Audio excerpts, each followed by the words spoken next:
Hello friends, I hope you all are doing great. Today I'm going to talk about has been and have been. So guys, जैसा कि आप देख सकते हैं मैंने यहाँ पे has been लिखा है and have been लिखा है। आज हम लोग इसी के बारे में बात करेंगे, यानी जिसको हम प्रेजेंट परफेक्ट कंटीन्यूअस कहते हैं। ठीक है, इसकी डिफिनेशन होगी एक तरह से किसी काम को हमने पास्ट में शुरू किया, ठीक है, एंड प्रेजेंट में we are still doing that, यानी किसी काम को हमने पास्ट में शुरू किया और प्रेजेंट में भी उस काम को हम कर रहे हैं। ठीक है, इसीलिए हम वहां पे हैज बीन और हैव बीन यूज करते हैं। इस तरह से प्रेजेंट परफेक्ट की डिफिनेशन हुई थी। When the work is just finished, then we use have and has। ठीक है, यानी जैसे ही आपने किसी काम को कंप्लीट किया तो उसको डिस्क्राइब करने के लिए आप क्या यूज करते हैं, हैज एंड हैव। उसके बाद वर्क की थर्ड फॉर्म लगाते हैं, है ना।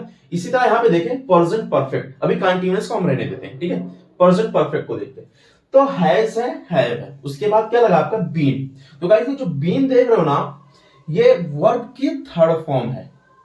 बी असल में बी जो है ये वर्ब है, मेन वर्ब है, और ये जो बीन है ये बी की थर्ड फॉर्म है। तो हो गया प्रेजेंट परफेक्ट। अब हम कंटीन्यूअस को देखते हैं। तो कंटीन्यूअस में जैसे आपको पता है कि जब भी हम कंटीन्यूअस की बात करते हैं तो हमें वर्ब में आईएनजी लगाना होता है। अब अगर मैं बात करूं प्रेजेंट कंटीन्यूअस की, simple present continuous, subject is a mark plus verb and ING की फॉर्म उसमें इंक्लूड करनी होती है। ठीक है, like I am going, I am coming, I am watching, इस तरह से आपको बनाने होते हैं सेंटेंस। तो आप यहां पे देखें subject has, have been plus verb and ING की फॉर्म इंक्लूड होगी। ठीक है, तो इस तरह से आपका हो जाता है प्रेजेंट परफेक्ट कंटीन्यूअस। ये हो गया। अब गाइस एक चीज हम देखते हैं इसकी डिफिनेशन क्या होगी। प्रेजेंट परफेक्ट कंटीन्यूअस की definition, something you started something in your past and still you are doing your present. कहते हैं किसी काम को आपने पास्ट में शुरू किया था और प्रेजेंट में भी आप उस काम को कर रहे हो। ठीक है, तो ये होती है प्रेजेंट परफेक्ट कंटीन्यूअस की डिफिनेशन। किसी चीज को आपने पास्ट में शुरू किया और प्रेजेंट में भी आप उस काम को कर रहे हो। अब हम देखते हैं एक चीज और इसमें रह जाती है, सिंस एंड फॉर, क्योंकि बहुत से लोगों को इसमें हमेशा कंफ्यूजन रहता है, बहुत से जगहों पे कंफ्यूजन रहता है कि कहाँ पे हमें सिंस यूज करना है, कहाँ पे फॉर यूज करना है। बहुत से लोग बोलते हैं कि जहां टाइम हमें प्रॉपर मालूम हो उसमें कहाँ यूज, सिंस कहाँ यूज होगा, जब टाइम हमें प्रॉपर ना मालूम हो तो वहां पे क्या यूज होगा। तो इस तरह से कंफ्यूजन रहता है। ठीक है, उस चीज को भी बताऊंगा, लेकिन उससे पहले मैं एग्जाम्पल हम लोग थोड़ा देख लेते हैं, इससे आपके अंदर थोड़ी क्लियरिटी आएगी और समझने में आसानी होगी। तो फ्रेंड्स यहाँ पे एग्जाम्पल देखिए, पॉजिटिव सेंटेंस में मैंने लिखा है subject has, have been plus verb, ING include करना उसमें, सिंस, फॉर, टाइम। ठीक है, यहाँ पे ऑब्जेक्ट भी रहेगा। तो इसके एग्जांपल देखते हैं। He has been working since yesterday. ठीक है, he has been working since yesterday, यानी वो कल से काम कर रहा है, कल से काम कर रहा है। और दूसरा एग्जांपल देखते हैं, you have been working for 2 hours, you have been working for 2 hours. ये सिंस आप यहां देख सकते हो एक टाइम को पॉइंट आउट कर रहा है, यानी कल से आप काम कर रहे हो। ठीक है, फॉर 2 आवर्स ये देख लोगे, फॉर जो है आपका एक पीरियड टाइम को बता रहा है। ठीक है, फॉर 2 आवर्स।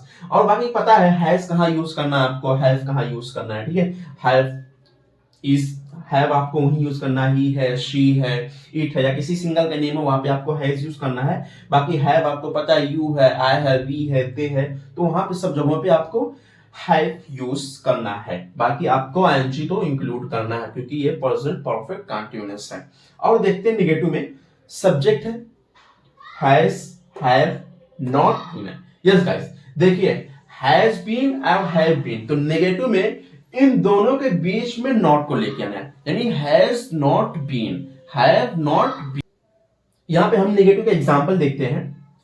लाइक मैंने क्या लिखा, subject has, have, not been plus verb की आईएनजी फॉर्म रहेगा, ऑब्जेक्ट सिंस फॉर। ठीक है, she has not been completing homework since last week, यानी जैसे मैंने बताया था कि has been and have been के बीच में नॉट लगेगा, has not been, have not been हो जाएगा। इसी तरह से यहां पे है, she has not been completing her homework since last week. ठीक है, ये टाइम को पॉइंट आउट कर रहा है। एंड दूसरे क्या करते हैं, हम फॉर लगा के देख लेते हैं, she has not been completing her homework for 2 weeks, यानी 2 हफ्तों से अपना होमवर्क नहीं कंप्लीट कर रही है। यहां पे टाइम ऑफ पीरियड को बता रहा, टाइम ऑफ पीरियड बता रहा है, 2 हफ्तों से उसने होमवर्क नहीं किया है, ठीक है। अब हम इंट्रोगेटिव देखते हैं, हमारा पॉजिटिव नेगेटिव होगा, इंट्रोगेटिव पे देखते हैं, उसके बाद मैं आपको बताता हूँ सिंस एंड फॉर कहाँ यूज करना है। तो friends as you can see here मैंने इंट्रोगेटिव लिखा हुआ, स्ट्रक्चर देखते हैं,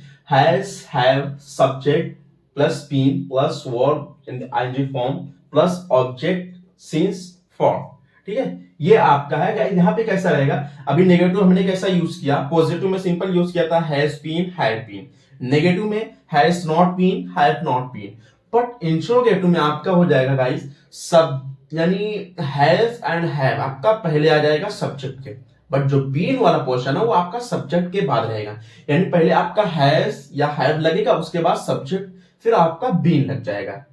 अब यहां पे देखते हैं हैज शी बीन, ठीक है, हैज लगा आपका, सब्जेक्ट आया, बीन आया, इस तरह से आपका लग जाएगा, यानी हैज बीन के बीच में आपका क्या लग जाएगा, इंट्रोगेटिव में सब्जेक्ट हो जाएगा, हैज बीन दोनों एक दूसरे से जुदा हो जाएंगे, ठीक है।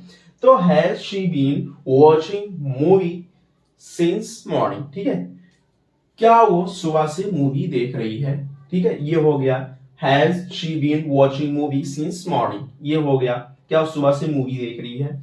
Have you been watching TV for 3 hours, क्या तुम 3 घंटे से टीवी देख रहे हो, ठीक है, पापा डांट रहे हैं क्या तुम 3 घंटे से मूवी देख रहे हो, मैं तुमको सुबह से देख रहा हूं, तुम सुबह से मूवी देख रहे हो, ठीक है, सुबह से टीवी देख रहे हो, ये गलत बात है। Have you been watching TV for 3 hours, तो ये हो गया गाइस स्ट्रक्चर इंट्रोगेटिव का था ये, ठीक है। अब मैंने जैसा कहा था कि सिंस एंड फॉर कहां यूज करते हैं, इसमें कंफ्यूजन होगा, आई होप थोड़ा सा आपको क्लियर होगा कि कहां पे हम लोग यूज करते हैं, ठीक है। सिंस मैंने लिखा है फॉर पॉइंटिंग अ टाइम, यानी किसी टाइम को जब हम पॉइंट आउट करते हैं, आसान भाषा में कहें जब हमें टाइम पता होता है, जब हमें एग्जैक्ट टाइम पता होता है, ठीक है, तब हम वहां पे सिंस यूज करते हैं।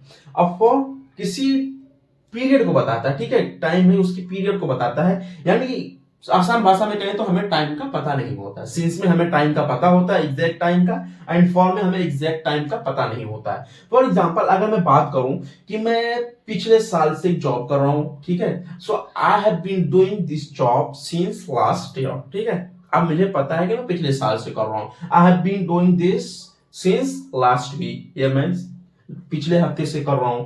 बट अगर मैं फॉर की बात करूं तो फॉर होता है किसी टाइम ऑफ पीरियड को बताते हैं, ठीक है, जैसे 1 दिन से, 2 दिन से, 2 घंटे से, 2 महीने से, 2 साल से, ठीक है, I have been doing this, I have been doing this job for 2 years, मैं 2 साल से इस जॉब को कर रहा हूं, ठीक है।